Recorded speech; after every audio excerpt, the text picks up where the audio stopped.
արձակվի իմ ասածը չանել։ Մեկ-երկու բացառություն են էլ իրականում բացառություն չէ, նրանք էլ նույն թիմից են։ Նրանք ստանում են այնպիսի օժանդակություն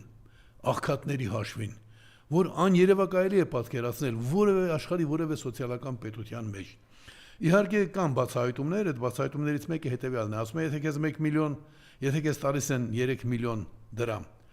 ու կողքից մեկը ակնարկում է, պաշտոնապես չէ, էլի այնպես չի, որ Նիկոլն ասում է դու այսպես պիտի անես, կողքից մեկը կուսակցական ընկեր ասում է, բայց դու կմասնակցես, չէ, ընտրությունների համար հավաքին, գոնե դրա 1/3-ը կտաս, չէ, պատկերացնում եք ինչ է ստացվում, 3 միլիարդի 1/3-ը ստացվում է 1 միլիարդ, այսինքն 1 միլիարդ դրամի արդեն նախընտրական միջոցներ հավաքեցին ձեր հաշվին քաղաքացիներ։ Մեր պաստառների մեջ այնտեղ կա նաև ռազմագերիների մասին, բայց կրկնում եմ,